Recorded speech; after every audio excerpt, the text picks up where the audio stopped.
A Bíblia diz no livro de João, no capítulo 5, nos versículos de 1 a 47. Passadas estas coisas, havia uma festa dos judeus e Jesus foi para Jerusalém.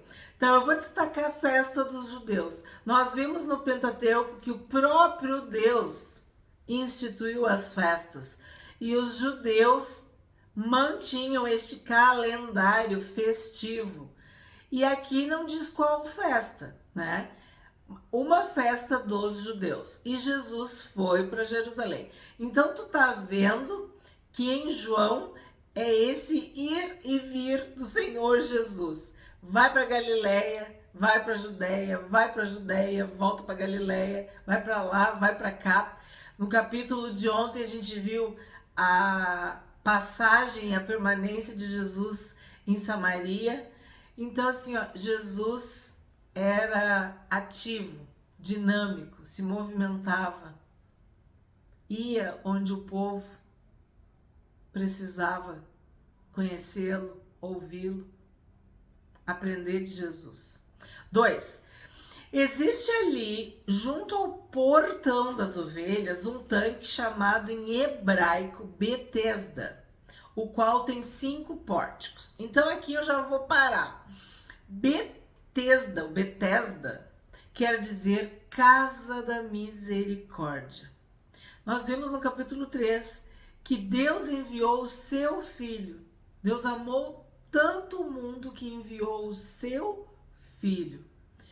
Então Jesus está sendo enviado, está indo para Jerusalém. E para onde que ele está indo? Para um tanque, que o significado é casa da misericórdia, casa de misericórdia, o qual tem 5 pórticos. Nestes jazia uma multidão de enfermos. Tu conseguiu entender? Multidão.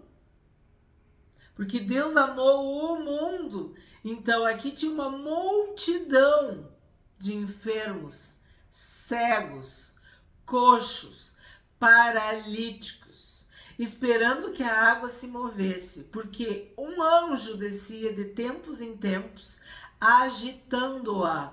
E o primeiro a entrar no tanque, uma vez agitada a água, sarava de qualquer doença que tivesse. Estava ali um homem enfermo, havia 38 anos. Então aqui nós temos que parar e meditar, parar e refletir.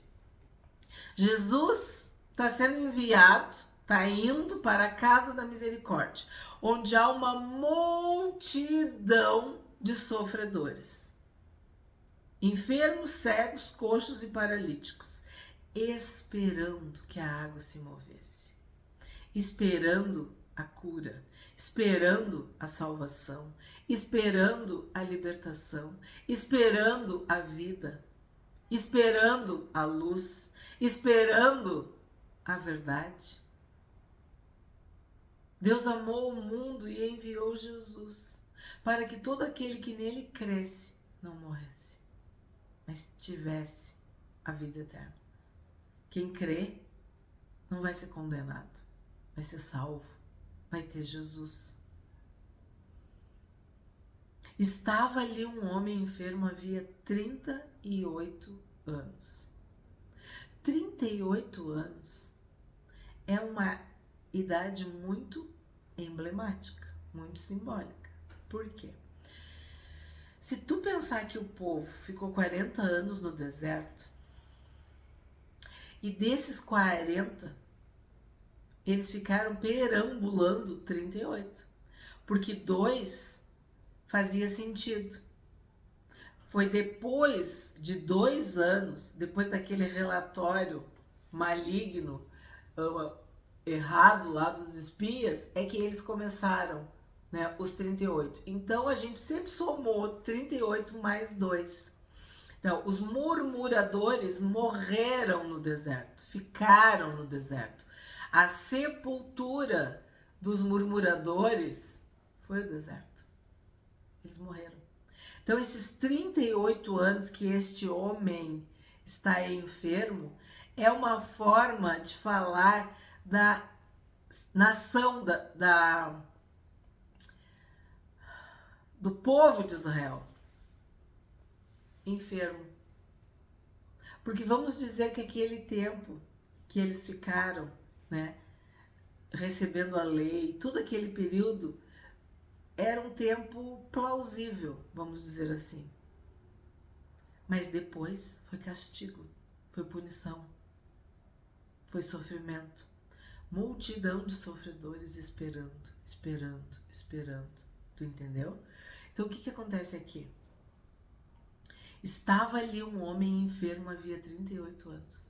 É como se Jesus estivesse falando assim, essa nação está esperando há 38 anos. Está enferma há 38 anos. Espera. E não alcança, né? Porque esses que morreram no deserto não entraram na terra prometida. Só Josué e Caleb. Então é da gente pensar nesses 38 anos. Jesus vendo-o deitado, então deitado, parado, paralisado, inerte, apático, sem ação, e sabendo que estava assim havia muito tempo, perguntou: você quer ser curado? Aí vem a mesma coisa que eu falei para vocês ontem em relação à mulher samaritana. Jesus está perguntando para o homem: tu quer ser curado? Tipo, tu tem certeza que tu quer ser curado? É isso que tu quer? Aí o que acontece? É necessária uma resposta pessoal. É necessário que o paralítico, que o enfermo, dê uma resposta. Imagina, ele estava deitado, estava jogado, estava largado, estava entregue. Tu quer mesmo ser curado? É isso que tu quer? O que tu quer? Tu quer ser curado? Jesus pergunta. Então, ele vai ter que dar uma resposta. Tu quer ser salvo? Tu quer o Senhor Jesus? Tu quer mudar de vida? Tu quer ser filho? Tu quer ser filha? Tu quer ser curado?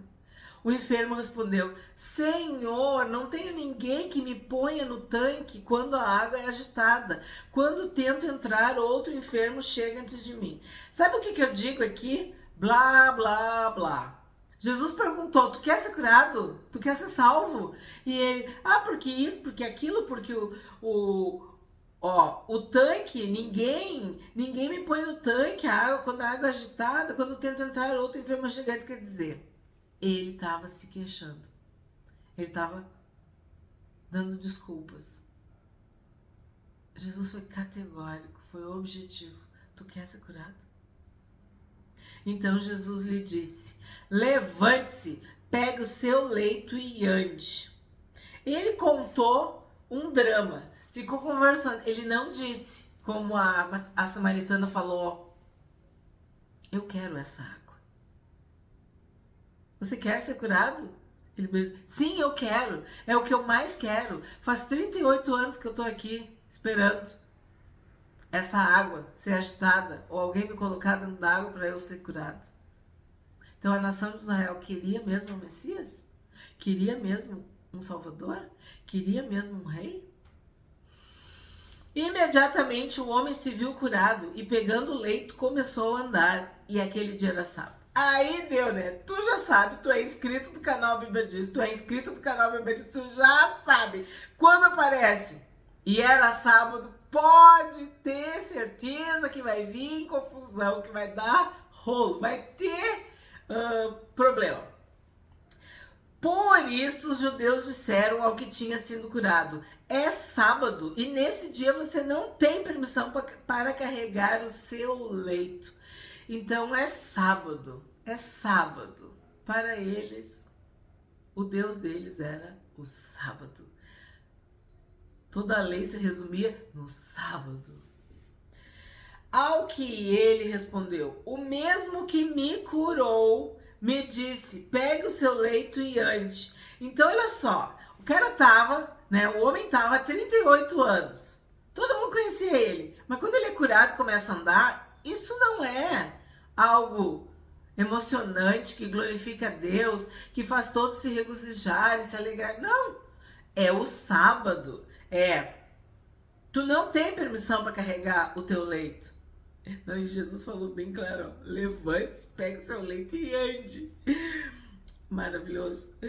Pegue o seu leito e ande. Perguntaram-lhe, quem é o homem que disse a você, pegue o seu leito e ande?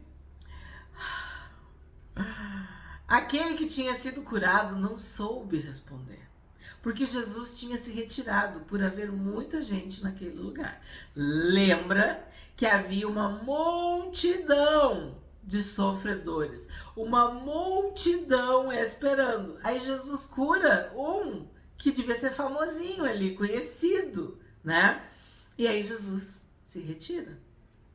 Mais tarde, Jesus o encontrou no templo e lhe disse, olhe, você foi curado. Não peque mais, para que não lhe aconteça coisa pior. Então, como minha mãe dizia, este homem não era trigo limpo. Porque Jesus disse para ele, ó, não peque mais, para que coisa pior não lhe aconteça. Para que não lhe aconteça coisa pior. Então, aqui nós tínhamos questões envolvendo o pecado. Porque Jesus está sendo bem claro. Não peques mais. Quer dizer, para de pecar. Te converte. Ele foi curado. Que forte, né?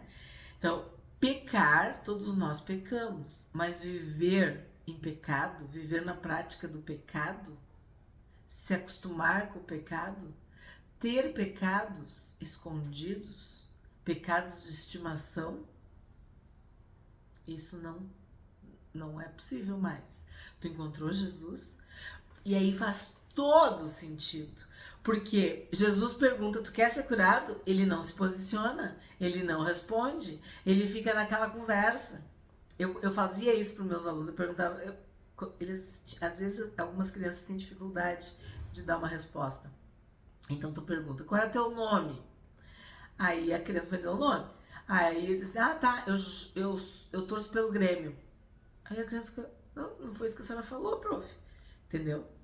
Tu dá uma resposta absurda para a criança entender que ela não ouviu a pergunta.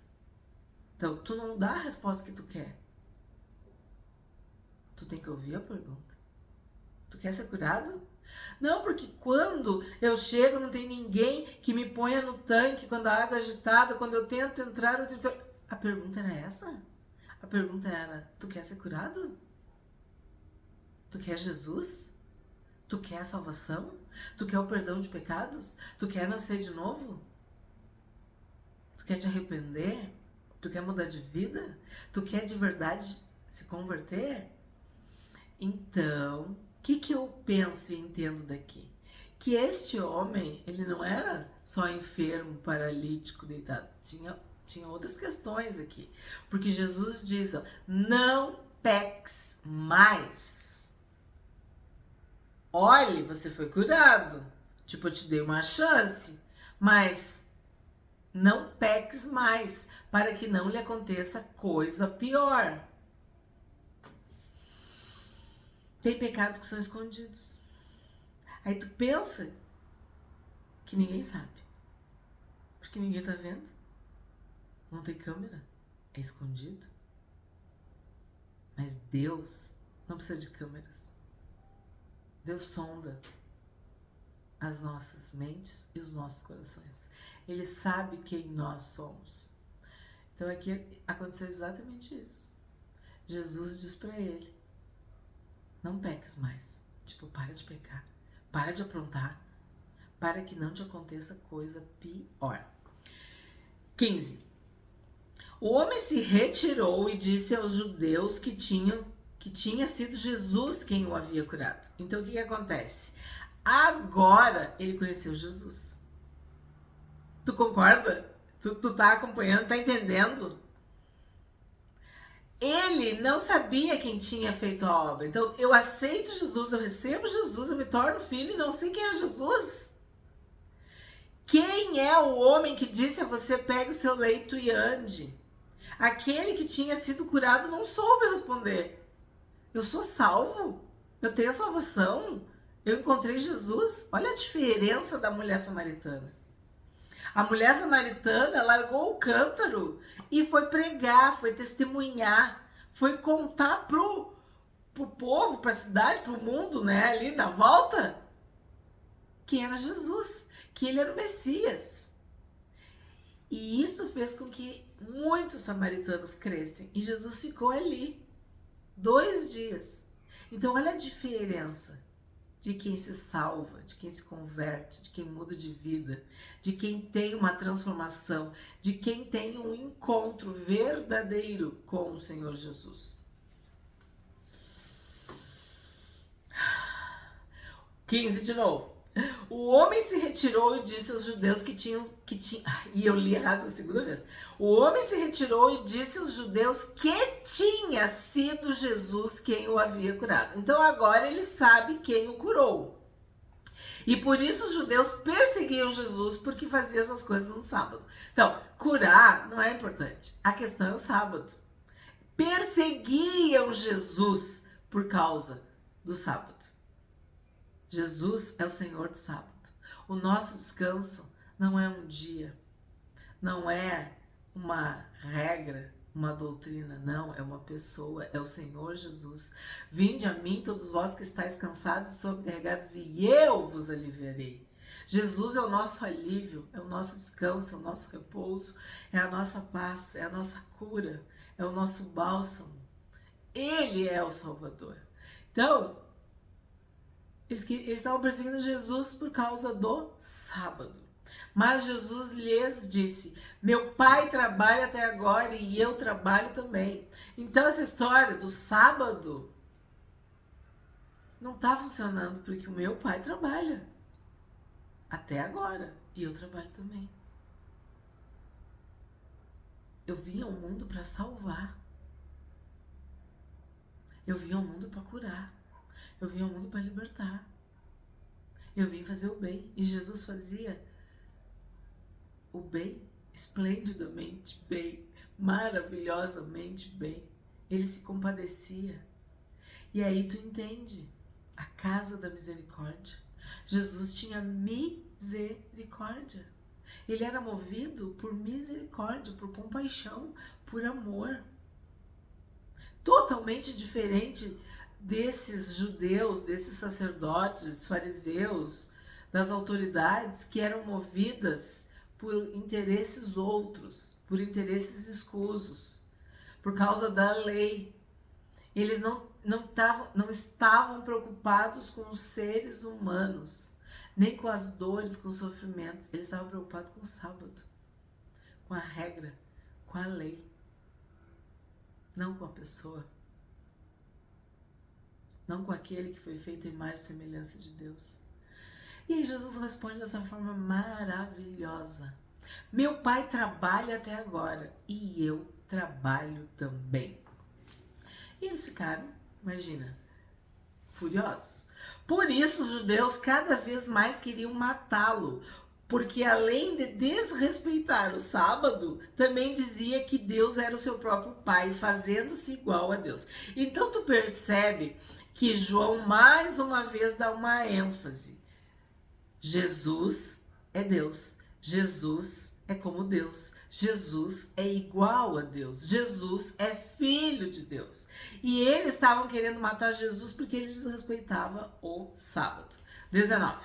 Então Jesus lhes disse, em verdade lhes digo que o filho nada pode fazer por si mesmo, senão somente aquilo que vê o pai fazer. Somente aquilo que vê o pai fazer. Porque tudo que este fizer, o filho também faz. Então, o filho imita o pai. O filho imita o pai. O filho faz o que o pai também faz. O meu pai trabalha até agora e eu trabalho também. Jesus foi enviado. Ele veio fazer a vontade do Pai. 20. Porque o Pai ama. Porque o Pai ama o Filho. Aquilo que vê o Pai fazer. Porque tudo que este fizer, o Filho também faz. Porque o Pai ama o Filho. E lhe mostra tudo que o... Aí eu não consigo ler, porque eu me lembro. Já falei pra vocês, né? A tradução que tá dentro da minha mente não é a que eu tô lendo. Então, vamos de novo, queridos. Meus queridos. Porque o Pai ama o Filho e lhe mostra tudo o que faz. E maiores obras do que estas lhe mostrará, para que vocês fiquem maravilhados. Então, se o Pai é o Filho e o Filho é o Pai, se o Filho imita o Pai, é porque o Pai dá esta graça, essa autoridade, este poder para o Filho. E maiores obras do que estas lhe mostrará, para que vocês fiquem maravilhados. Pois assim como o Pai ressuscita e vivifica os mortos, assim também o Filho vivifica aqueles a quem quer. E o Pai não julga ninguém, mas confiou todo o julgamento ao Filho, para que todos honrem o Filho assim como honra o Pai. Quem não honra o Filho, não honra o Pai que o enviou. Aqui é muito forte, muito importante. Muitas pessoas que tu conhece, que eu conheço, que nós conhecemos e amamos, falam de Deus. Porque Deus, porque Deus, porque Deus, porque Deus, porque Deus. Não tem problema nenhum falar em Deus. A maioria das pessoas, eu posso dizer, sei lá, 99%, Deus. Deus, porque Deus, porque Deus, porque Deus. Fala de Jesus para te ver. Fala de Jesus. Honrar o Filho como honrar o Pai. Amar a Deus como amar Jesus. Ninguém vem ao Pai a não ser por mim. Então, se tu ama a Deus, se tu ama o Pai, tu tem que amar Jesus e amar o Filho. Porque o Filho honra o Pai. E como tu honra o Pai, tu tem que honrar o Filho. E é esse que é o problema. Esse que é o caso. Esse que é o do dói. Porque para os judeus também era esse. Amar a Deus, tudo bem. Mas amar Jesus, amar o Filho, falar em Deus, as pessoas falam. Mas falar de Jesus, abençoar em nome de Jesus, orar em nome de Jesus, entregar a sua vida para Jesus, aí são outros 500. Vai dizer que não é assim.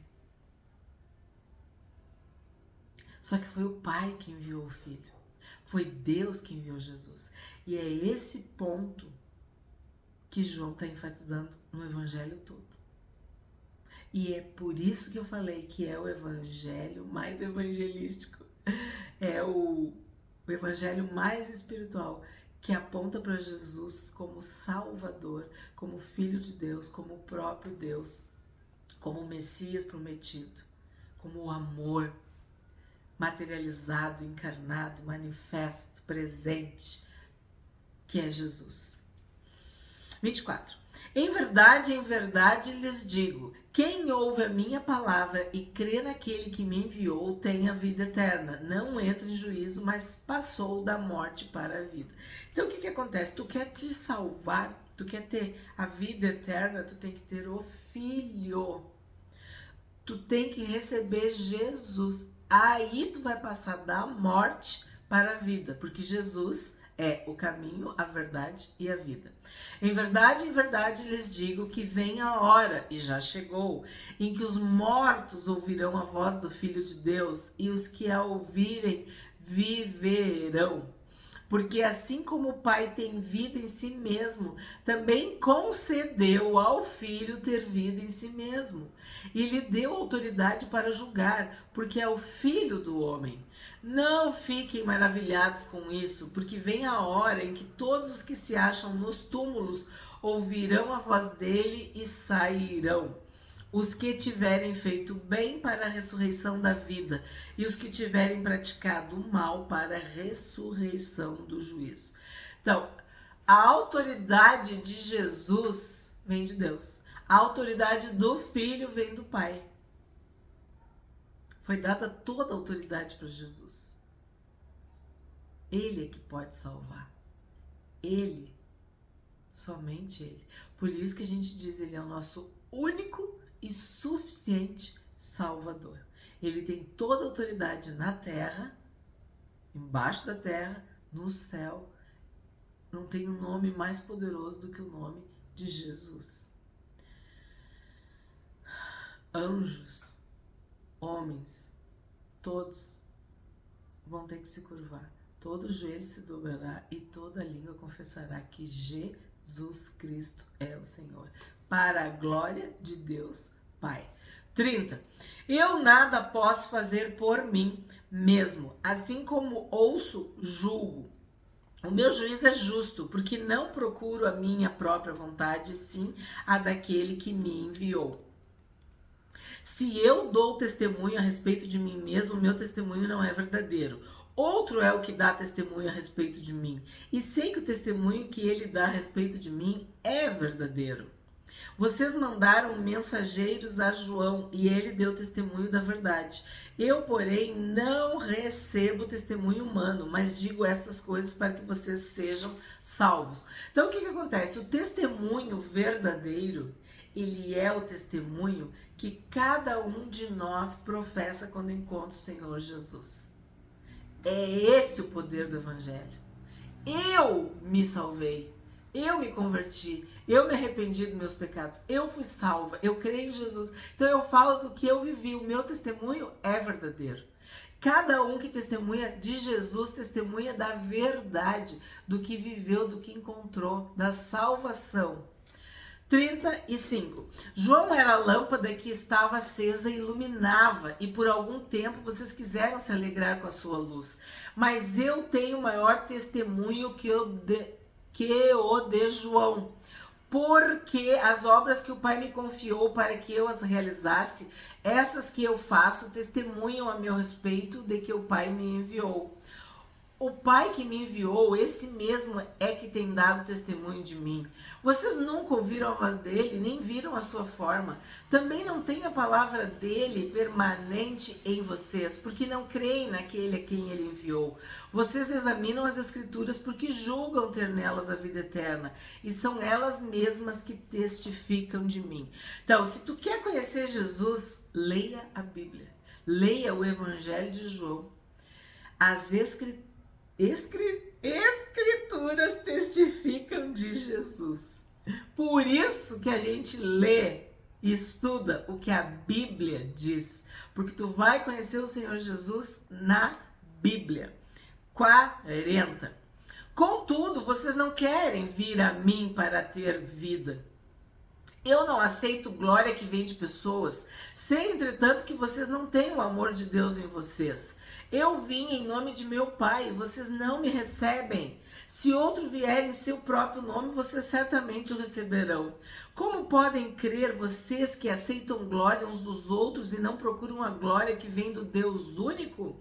Não pensem que eu os acusarei diante do Pai. Quem acusa vocês é Moisés, em quem puseram a sua esperança. Porque se vocês de fato crescem em Moisés, também creriam em mim, pois ele escreveu a meu respeito. Se, porém, não creem nos escritos dele, como crerão nas minhas palavras? Aqui é aquilo, Jesus deu nos dedos.